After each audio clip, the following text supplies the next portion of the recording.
if you look at the history of what happened to Darwin when he published, what would you call that? Yes, he was hugely attacked at the time. And it's often a case of people do not want to give up their cherished beliefs, especially cherished beliefs that they find comforting. So it's no good for Richard Dawkins to say, you know, let us stand on the bold, bare promontory of truth and, you know, acknowledge the basically nothingness of ourselves. People don't find that cozy. So they will go around the block not to do that. And that's very understandable and human.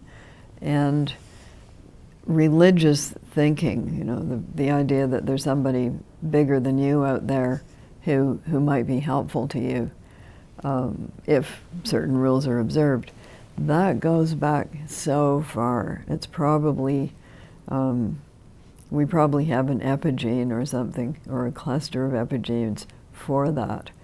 And you see it a lot in small children, you know, there is a monster under the bed, but, and you can't tell them there isn't. They don't find that reassuring. What you can tell them is, yes, there is a monster under that bed, but as long as I put this cabbage right in this spot, it can't come out. So, yes, anti-science. When science is telling you something that you really find very inconvenient, and that is the history of global warming and the changes that we are certainly already seeing around us.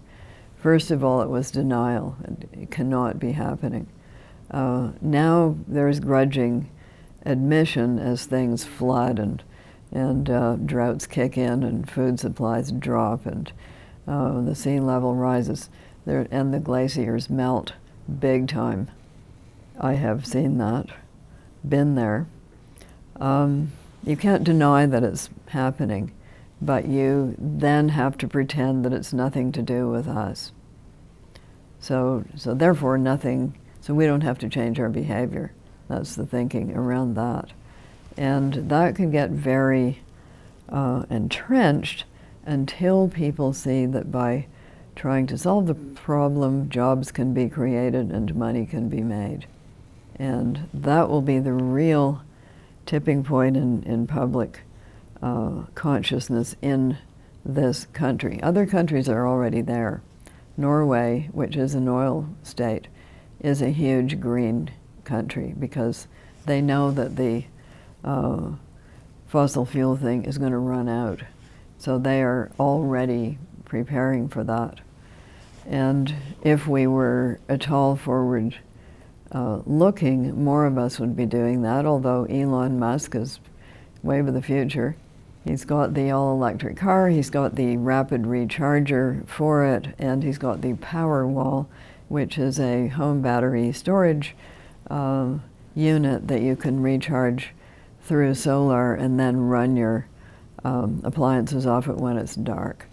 And that is probably going to be the connecting link. When that becomes cheap enough and efficient enough, you ask anybody, I don't care who they are, if you could get off the grid and have a car you could recharge yourself and appliances you could run yourself just off some units on your roof or in your backyard, would you do that? Everybody says yes. So that's the idea whose time has come, and now it's a matter of the price. So metallizing the entire world with wind turbines is not going to be the answer. It's going to be individually owned and controlled off-the-grid electrical systems.